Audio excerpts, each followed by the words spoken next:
सुनिए, मेरा नाम रोहन है। क्या आप मुझे बता सकती हैं कि आप कंप्यूटर से कौन कौन सी सेवाएं प्रदान करती हैं? हाँ बिल्कुल, मेरा नाम गीता है और जैसा कि आप देख रहे हैं कि मेरे पास इंटरनेट सुविधा युक्त एक कंप्यूटर है, जिसके जरिए मैं विभिन्न सेवाएं जैसे रेल टिकट की बुकिंग, विभिन्न प्रकार की सूचनाएं जानने में, बिजली व मोबाइल फोन के बिलों का भुगतान, बैंक से लेन देन, पैन कार्ड, पासपोर्ट का आवेदन आदि आदि सुविधाएं प्राप्त करा सकती हूँ। अच्छा, इसका मतलब मेरे गाँव वालों को इन कामों के लिए शहर जाने की जरूरत नहीं है? नहीं, बिल्कुल नहीं। यदि गांव में इंटरनेट युक्त कंप्यूटर सुविधा उपलब्ध है, तो गांव वालों को इन सुविधाओं को प्राप्त करने हेतु शहर जाने की आवश्यकता नहीं है। अरे, ये तो बहुत ही अच्छा है। मुझे पूरा विश्वास है कि यह सब जानकर गांव वाले भी मेरी तरह बहुत प्रसन्न होंगे। हाँ बिल्कुल, आप इन्हें गांव वालों को अवश्य बताइए। सुनिए, मेरा नाम राम प्रसाद है। आप कौन कौन सी ऑनलाइन सेवाएं प्रदान कर सकती हैं? क्या मेरे शहर गए बगैर आप मेरी बिजली बिल का भुगतान यहीं से करवा सकती हैं? मुझे यात्रा करने में बड़ी तकलीफ होती है। हाँ बिल्कुल, आप इतनी दूर गए बगैर अपना बिजली का बिल भुगतान यहीं से कर सकते हैं। ऐसा है तो ये मेरे लिए बहुत ही सुविधाजनक होगा। क्या आप कंप्यूटर के जरिए फसल के बाजारू भाव भी बता सकती हैं? हाँ बिल्कुल, मैं कंप्यूटर पर इंटरनेट के जरिए वर्तमान में फसल के भाव भी बता सकती हूँ। यह तो आश्चर्यजनक है कि हम ये सारी सुविधाएं गांव में भी प्राप्त कर सकते हैं। हाँ, इंटरनेट के जरिए ये सभी सुविधाएं आप अपने गांव में ही प्राप्त कर सकते हैं। मैंने सुना है कि आजकल इंटरनेट की सुविधा मोबाइल फोन पर भी उपलब्ध है। क्या ये सत्य है? हाँ रोहन, न केवल मोबाइल फोन बल्कि आजकल लोग स्मार्टफोन अथवा टैबलेट पर भी इंटरनेट कनेक्शन का उपयोग बहुत सारे कामों के लिए करते हैं। यह सब सुनने में बहुत रुचिकर लगता है। क्या आप मुझे कंप्यूटर, स्मार्टफोन और टैबलेट के बारे में सिखा सकती हैं? बिल्कुल रोहन, कृपया बैठ जाइए। मैं आपको कंप्यूटर, स्मार्टफोन और टैबलेट के बारे में और अधिक बताती हूँ। बाकी आप लोग भी बैठ जाइए, जिससे मैं आप सभी को डिजिटल यंत्रों के बारे में और अधिक बता सकूं। सबसे पहले हम यह सीखते हैं कि कंप्यूटर क्या है। कंप्यूटर एक इलेक्ट्रॉनिक यंत्र है जिसका उपयोग आंकड़ों व सूचनाओं के संकलन व प्रसंस्करण के लिए किया जाता है। हम कंप्यूटर से क्या क्या कर सकते हैं? कंप्यूटर के जरिए मीलों दूर रहने वाले परिवार के सदस्यों व मित्रों से जुड़ा जा सकता है। रेल टिकट बुक कराए जा सकते हैं, बैंक खाते में लेन देन किया जा सकता है, सूचनाएं एकत्रित की जा सकती हैं, खेल खेले जा सकते हैं, गाने सुने जा सकते हैं और सिनेमा पिक्चर देखी जा सकती है। अब हम कंप्यूटर व उसके विभिन्न हिस्सों के बारे में सीखते हैं। A computer is divided into two parts, hardware and software. The computer and all the equipment connected to it are called hardware. Software is the set of instructions that the computer follows in performing a task. आपका मतलब है कि screen पर दिखने वाले सभी icons software होते हैं? हाँ रोहन, सॉफ्टवेयर कंप्यूटर में प्रोग्राम होते हैं जिनसे हम भांति भांति के काम करते हैं। अब हमें विभिन्न उपकरणों के विषय में जानना चाहिए जिनसे कंप्यूटर बनता है। कंप्यूटर के 3 अंग होते हैं। पहला इनपुट डिवाइस, दूसरा प्रोसेसिंग डिवाइस, तीसरा आउटपुट डिवाइस। जैसे एक ट्रैक्टर को चलने के लिए डीजल अथवा पेट्रोल की आवश्यकता होती है, ठीक उसी तरह कंप्यूटर में डाटा भरने, निर्देश अथवा सूचनाएं संकलित कर विभिन्न कार्य करने के लिए उपकरणों की आवश्यकता होती है। Devices which are used to insert data, instructions or information into a computer are called input devices. इन चित्रों को देखो, ये कुछ इनपुट डिवाइसें हैं जिनका प्रयोग कंप्यूटर में होता है। ये इनपुट डिवाइस निम्न हैं: pen drive, mouse, keyboard, CD, microphone. Keyboard और माउस प्राथमिक इनपुट डिवाइसें हैं। यह बिल्कुल टाइपराइटर के कीबोर्ड की तरह दिखता है। हाँ, इसमें कुछ अतिरिक्त बटन अवश्य है। सामान्य कीबोर्ड के बटनों के साथ इसमें कुछ अंक एवं विशेष बटन अवश्य होते हैं। क्या आप मुझे बताएंगी कि इन विशेष बटनों का प्रयोग किस लिए किया जाता है? अंक बटनों की सहायता से कैलकुलेटर की भांति कंप्यूटर में अंक भरे जाते हैं। नेविगेशनल बटन मार्गदर्शक बटन होते हैं जो मॉनिटर पर पेज देखने में सहायक होते हैं। प्रोग्राम में पेज अप बटन विषय के दिखने वाले भाग और कर्सर को स्क्रीन पर आगे बढ़ाता है। प्रोग्राम में पेज डाउन बटन विषय के दिखने वाले भाग और कर्सर को स्क्रीन पर पीछे करता है। प्रोग्राम में होम बटन कर्सर को विषय के आरंभ में ले जाता है। प्रोग्राम में एंड बटन कर्सर को विषय के अंतिम लाइन में ले जाता है। प्रोग्राम में ये तीनों बटन संपादन बटन कहे जाते हैं जो कंप्यूटर में पठनीय विषय में संशोधन करने में सहायक होते हैं। ज्यादातर लेख संपादन प्रोग्रामों इंसर्ट बटन का प्रयोग किसी लेख में शब्दों को भरने और लिखावट पर शब्दों के पुनर्लेखन में होता है। डिलीट बटन लेख संपादन प्रोग्रामों में एक एक कर अक्षर दाईं ओर मिटाता है। बैकस्पेस बटन लेख संपादन प्रोग्रामों में एक एक कर अक्षर बाईं ओर मिटाता है। ये 4 बटन किस काम के लिए प्रयोग किए जाते हैं? ये चारों बटन दिशा निर्देशक बटन कहलाते हैं।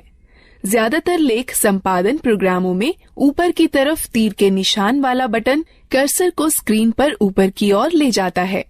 ज्यादातर लेख संपादन प्रोग्रामों में नीचे की तरफ तीर के निशान वाला बटन कर्सर को स्क्रीन पर नीचे की ओर ले जाता है।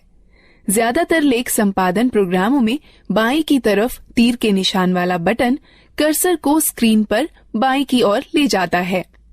ज्यादातर लेख संपादन प्रोग्रामों में दाईं की तरफ तीर के निशान वाला बटन कर्सर को स्क्रीन पर दाईं की ओर ले जाता है। क्या तुम F1 से F12 तक के बटनों को देख रहे हो? यह बटन फंक्शन बटन कहलाते हैं। यह बटन कंप्यूटर पर सक्रिय प्रोग्राम के अनुसार निर्दिष्ट किए गए विशेष कार्य को निष्पादित करते हैं। ज्यादातर प्रोग्रामों में एस्केप बटन चल रही प्रक्रिया समाप्त कर देता है। कंट्रोल और अल्टरनेट बटन क्रिया परिवर्तन बटन हैं, जो ज्यादातर प्रोग्रामों में विशिष्ट कार्य और माउस की क्रिया को या तो परिवर्तित कर देते हैं या तो बढ़ा देते हैं। विंडो बटन विंडोज के स्टार्ट मेनू को सक्रिय कर देता है। यह बिल्कुल वैसे ही होता है जैसे कि टास्क बार के स्टार्ट बटन पर क्लिक करने से होता है। अब तक हमने कीबोर्ड के विभिन्न बटनों के बारे में सीखा। अब हम माउस के बारे में सीखते हैं। माउस एक दिखाने, निर्देशन करने वाला यंत्र है जिसका प्रयोग कंप्यूटर स्क्रीन पर दिखने वाले विषय आइकन्स को इंगित कर उनसे परस्पर संबंध बनाने में होता है। आप देखेंगे कि जैसे ही माउस चलाया जाता है वैसे ही माउस चलाए जाने की दिशा में एक छोटा तीर स्क्रीन पर चलता है। इस तीर को पॉइंटर कहते हैं। पॉइंटर की सहायता से कंप्यूटर को प्रक्रिया के लिए डाटा व निर्देश उपलब्ध कराए जा सकते हैं। माउस पर 2 बटन भी होते हैं, बायां बटन और दायां बटन। माउस के दोनों बटनों के बीच में एक घूमने वाला चक्का भी होता है, जिसकी मदद से प्रलेख या डॉक्यूमेंट और वेब पेज पर आसानी से चला जा सकता है। ये माउस द्वारा किए जा सकने वाले कुछ कार्य हैं। माउस के बाएं बटन को एक बार दबाकर स्क्रीन पर किसी प्रोग्राम को चुना जा सकता है। माउस के बाएं बटन को लगातार 2 बार बिना किसी अंतराल के दबाकर क्लिक कर किसी प्रोग्राम के अंदर प्रवेश किया जा सकता है। माउस के दाएं बटन को दबाए जाने पर इंडेक्स मेनू खुलेगा। घूमने वाला चक्का स्क्रीन पर पेज को ऊपर नीचे खिसकाने में हमारी सहायता करता है। जिस तरह दानों से भूसी निकालने या गेहूं को पीसने में ग्राइंडिंग मिल एक प्रोसेसिंग मशीन की तरह काम करती है, उसी तरह कंप्यूटर में वह यंत्र जो डाटा संग्रहण और संरक्षण को नियंत्रित करते हैं वह प्रोसेसिंग डिवाइस कहलाते हैं। कंप्यूटर प्रोसेसर या सीपीयू प्रोसेस की जाती है, फिर कंप्यूटर की मेमोरी या आरएएम में संरक्षित की जाती है। जिस तरह दानों से भूसी निकालने या गेहूं को पीसने में ग्राइंडिंग मिल एक प्रोसेसिंग मशीन की तरह काम करती है, जिस तरह अनाज और भूसे को अलग अलग करने वाला थ्रेशर एक आउटपुट मशीन है, उसी तरह कंप्यूटर के साथ परिणाम को दिखाने के लिए जो यंत्र प्रयोग में लाए जाते हैं उन्हें आउटपुट यंत्र कहते हैं। मॉनिटर एक बहुत ही सामान्य आउटपुट यंत्र है। मॉनिटर स्क्रीन है जिसका प्रयोग आउटपुट जैसे शब्दों, अंकों व चित्रों को देखने में होता है। मॉनिटर दो तरह के होते हैं, कैथोड रे ट्यूब और flat panel display. Printer computer से प्रसंस्कृत डाटा लेता है जिसे सॉफ्ट कॉपी कहते हैं और उसे छापकर निकालता है जिसे हार्ड कॉपी कहते हैं। कंप्यूटर पर दिखने वाले किसी चित्र या लेख को सॉफ्ट कॉपी कहते हैं तथा उसी के छपे हुए को हार्ड कॉपी कहते हैं। प्रिंटर तीन तरह के होते हैं, इंकजेट प्रिंटर, लेजर प्रिंटर और डॉट मैट्रिक्स प्रिंटर। स्पीकर एक आउटपुट यंत्र जिसके द्वारा हम आवाज सुनते हैं। स्पीकर के बिना हम गाने अथवा आवाज विषयों आदि को सुन नहीं सकते। हेडफोन कंप्यूटर से आवाज आउटपुट देता है। ये स्पीकर की तरह होते हैं किंतु इन्हें कानों पर पहना जाता है, इसलिए एक समय में केवल एक ही व्यक्ति आउटपुट सुन सकता है। प्रोजेक्टर एक आउटपुट यंत्र है जिससे किसी लेख या चित्र को समतल स्क्रीन पर दिखाया जाता है। अधिकतर प्रोजेक्टर का प्रयोग सम्मेलनों में या प्रस्तुतिकरण में होता है जिसके द्वारा प्रदर्शित होने वाले कई लोग एक साथ देख सकते हैं। अब तक हमने कई तरह की इनपुट प्रोसेसिंग व आउटपुट डिवाइसों के बारे में जाना है। अब हम लोग मजेदार गतिविधि में भाग। प्रत्येक प्रश्न के लिए सही विकल्प चुनें। सही है, अच्छा प्रयास।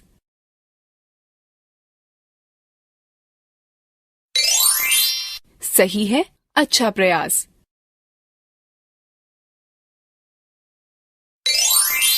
सही है, अच्छा प्रयास। सही है, अच्छा प्रयास। दीदी, कंप्यूटर सारा डाटा कहाँ संचित करता है?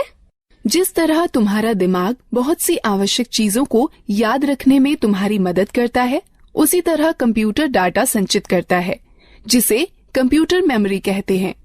कंप्यूटर की मेमोरी दो तरह की होती है, प्राथमिक अथवा मुख्य मेमोरी और द्वितीयक मेमोरी। मुख्य प्राथमिक मेमोरी बहुत तेज है, इसे रैम कहते हैं। इसका अर्थ रैंडम एक्सेस मेमोरी अथवा रैम होता है। कंप्यूटर की गति रैम पर निर्भर करती है। डाटा और निर्देश मुख्य मेमोरी में संचित रहते हैं, जहां से ये प्रोसेस कर रिजल्ट प्राप्त करने के लिए सीपीयू में पुनः प्राप्त किए जा सकते हैं। रैम वह मेमोरी होती है जहां सारे प्रोग्राम संचित किए जाते हैं। कंप्यूटर की गति रैम पर निर्भर होती है। कैश मेमोरी वह मेमोरी है जो रैम का अंग होती है और प्रोसेसर के बहुत पास होती है। इसका प्रयोग प्रोसेसिंग गति को सुधारने में किया जाता है। प्राथमिक मेमोरी सीमित होती है, इसलिए असीमित डाटा को सुरक्षित करने के लिए द्वितीयक मेमोरी का प्रयोग करते हैं। चूंकि कंप्यूटर द्वितीयक मेमोरी पर सुरक्षित डाटा को सीधे प्रोसेस नहीं कर सकता, अतः प्रोसेस करने के लिए पहले रैम पर उसकी नकल तैयार की जाती है। ये कुछ डिवाइस हैं जो द्वितीयक मेमोरी की तरह कार्य करती हैं, पेन ड्राइव, हार्ड डिस्क और डीवीडी। तो एक कंप्यूटर डाटा को अपनी मेमोरी में कैसे सुरक्षित करता है? कंप्यूटर सभी सूचनाएं केवल दो अंकों 0 और 1 में संचित करता है। एक अकेली बाइनरी डिजिट अर्थात 1 अथवा 1 0 को बिट कहते हैं। 8 बिट्स के ग्रुप को एक बाइट कहते हैं। इस सारणी को देखो, इसमें बिट्स और बाइट्स के बीच के संबंध को दिखाता है। निर्देश जो कार्य पूरा करने और हार्डवेयर को नियंत्रित करने के लिए प्रयोग किए जाते हैं, सॉफ्टवेयर कहलाते हैं। सॉफ्टवेयर प्रोग्राम्स निर्देशों का योजनाबद्ध क्रमवार समूह है जो कंप्यूटर को निर्देशित करते हैं कि क्या करना है और कैसे करना है।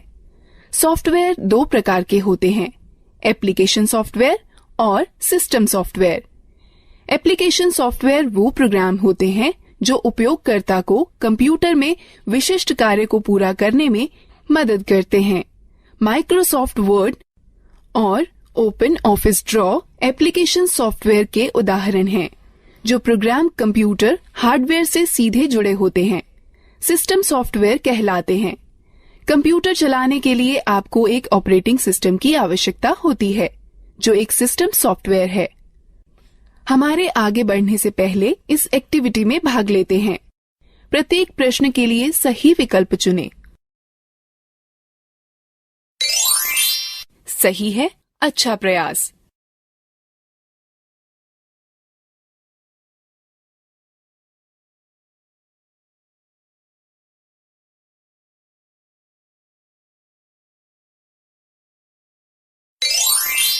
सही है, अच्छा प्रयास। गीता, ये सब रुचिकर है।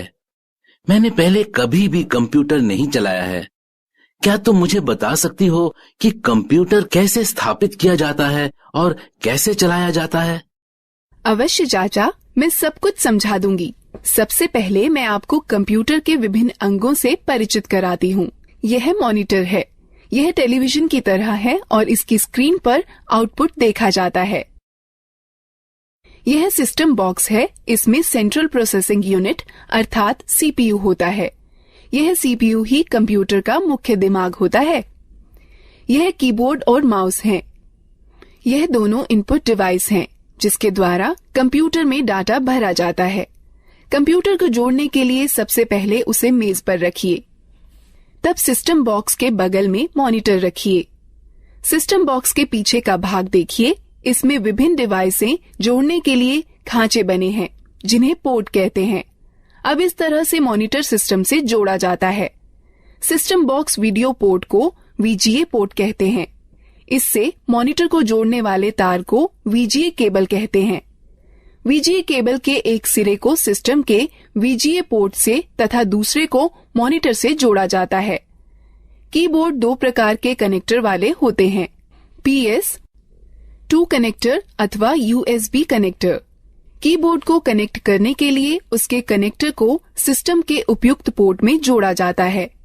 माउस 3 प्रकार के कनेक्टर वाले होते हैं, PS2 कनेक्टर, USB कनेक्टर अथवा सीरियल कनेक्टर। माउस को कनेक्ट करने के लिए उसके कनेक्टर को सिस्टम के उपयुक्त पोर्ट में जोड़ा जाता है। उसी तरह यदि आप प्रिंटर को जोड़ना चाहते हैं तो उसके कनेक्टर, जो इन दो में से किसी एक प्रकार का हो सकता है, समानांतर पोर्ट अथवा USB पोर्ट को सिस्टम के उपयुक्त पोर्ट में जोड़ दें। अब हम कंप्यूटर को बिजली के मेन बोर्ड से कैसे जोड़ सकते हैं? कंप्यूटर 2 बिजली सप्लाई के तारों के साथ आता है। एक बिजली सप्लाई तार को सिस्टम यूनिट के बिजली सप्लाई प्लग में तथा दूसरे तार को मॉनिटर के पोर्ट से प्लग करें। उसके बाद दोनों तारों को बिजली के पोर्ट से या UPS से जोड़ें। क्या आप हमें दिखा सकती हैं कि कंप्यूटर को कैसे जोड़ते हैं? बिल्कुल। कंप्यूटर चालू करने के लिए निम्न कार्यवाहियों का अनुसरण करें। पहले सिस्टम यूनिट व मॉनिटर दोनों की बिजली सप्लाई चालू करें। तब सिस्टम यूनिट का पावर बटन दबाकर उसे चालू करें व मॉनिटर का पावर बटन दबाकर उसे चालू करें। अब कुछ क्षण इंतजार करें और देखें कि मॉनिटर पर डिस्प्ले आने लगा है। इसे बूट स्क्रीन कहते हैं। धीरे धीरे सभी सॉफ्टवेयर लोड हो जाएं तो कंप्यूटर प्रयोग के लिए तैयार है। धन्यवाद गीता। पहली बार न केवल कंप्यूटर को देखा है बल्कि उसे चालू करना भी सीखा है। हाँ, कंप्यूटर के विषय में यह सब बताने के लिए धन्यवाद दीदी। अब क्या आप हमें मोबाइल फोन व टैबलेट के बारे में भी बता देंगी? बिल्कुल रोहन, मैं तुम्हें